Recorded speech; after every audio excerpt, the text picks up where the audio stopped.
This is Craig and Jake's property, a property that they built from the ground up, from the house behind me to their absolutely insane garage, to not only their absolutely massive driveway, which I will say does look a little bit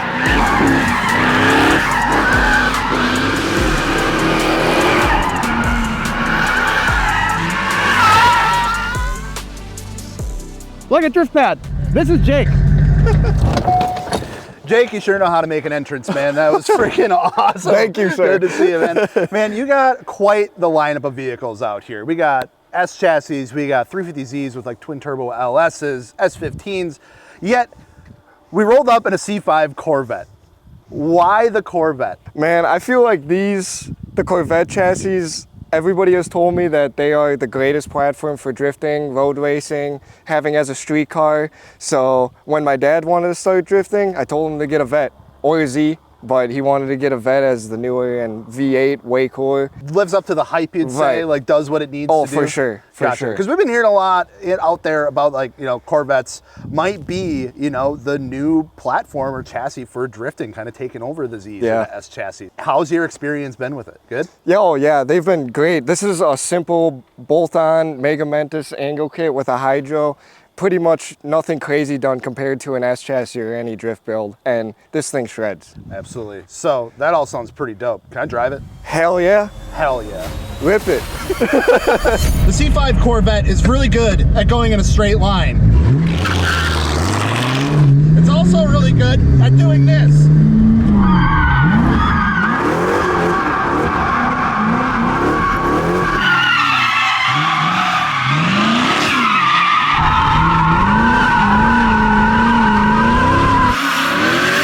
Now, a few different things make this possible.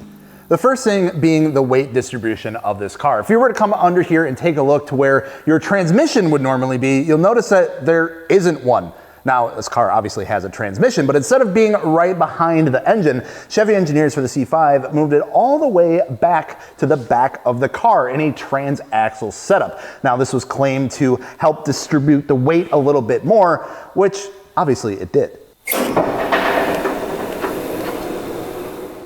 The second thing being, of course, the engine in this car. Underneath this hood here, lying the 5.7 liter LS1. Now the LS1 obviously really needing no introduction by itself at just 4,000 RPM, making 350 pound-feet of torque. In comparison, if you were to look at a KA24 S13 by chance, making less than half of that at 152 pound-feet of torque. Meaning that if you really do want to slide one of these cars, it's just a push of the pedal away. So what makes the LS1 particularly special? Well, it's the fact that the heads on the LS1 are incredible. A simple camshaft upgrade to push that torque into the higher RPMs, give it a little bit more power, are exactly what this engine needs and allows for. And on top of all of that, they do have quite a bit of room for improvement, especially in the base model Corvettes. That way, you can add something like a big ass supercharger. The deep skirt blocks, stout bottom end, and cross-bolted mains all help with keeping the power inside of this engine instead of in a puddle on the floor.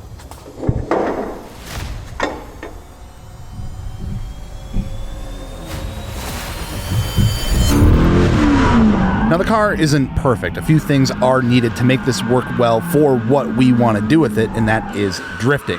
Now the first thing is the Corvette engineers are good, but they're still at the end of the day Corvette engineers. And instead of a traditional coil spring that you would find in the rear of most cars, the Corvette uses a single transversely mounted leaf spring at each end. The leaf spring laterally spans the chassis and provides spring action to each corner, and contrary to popular belief, they're actually made from a glass reinforced plastic composite instead of metal. Now, they're not bad, and the car doesn't quite care what kind of springs it has to hold it up, but everything else does. And switching these out for traditional coil springs release the dependence of each side of the car, and the coilover kit can help dial in the suspension behavior when you're going sideways.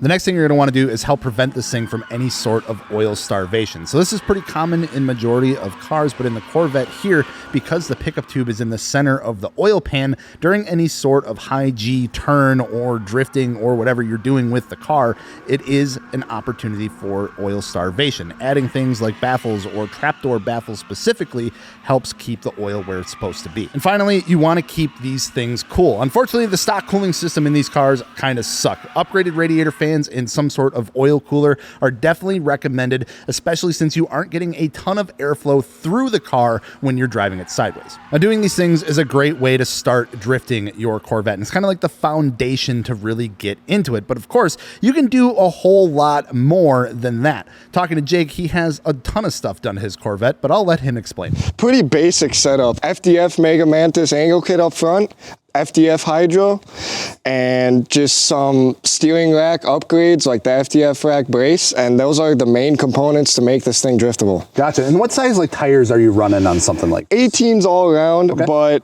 245s in the rear. 245s, okay, yeah. So nothing too crazy then. It's actually a bit narrower than I thought it would be. Yeah, we don't want to get too crazy just because of our competitions at our local track close to us. So we just try keeping them at a 245 and get used to that. Gotcha. But our Ken does, so kind of grippy. So what about the inside? Looks like we got some Prisma NRG seats in there. Yep. Cool.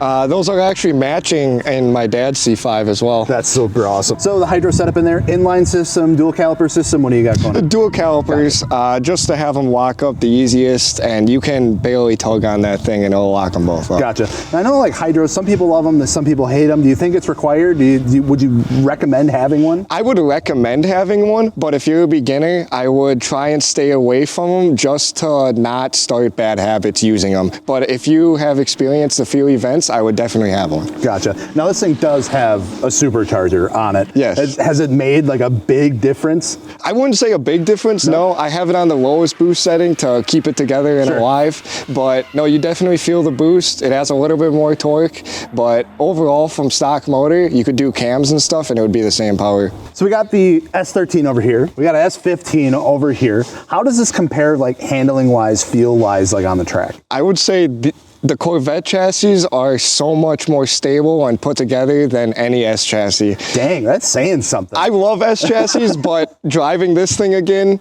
it feels so good compared to S chassis. I'm sorry. The Corvette, and specifically the C5 chassis, has gotten a lot of attention and a lot of hype over the last few years, whether that be for drifting, whether that be for other motorsports uses, pretty much everything outside of just taking it to a cars and coffee. People are realizing that these cars have more potential than we originally thought, but actually being able to get to sit in one of these cars and being able to drive one of these cars like this, I kind of start to get it. Comparing this to my 240 SX, my S13 KA24 powered S chassis, this is, of course, a night and day difference. Learning to drive in the 240 SX taught me a lot about momentum and keeping that energy through turns, whereas something like this, you can really rely on the power to get you out of situations that you typically couldn't with something with less power. Driving this car, you can pretty much place it wherever you want just by blipping the throttle or letting off the throttle.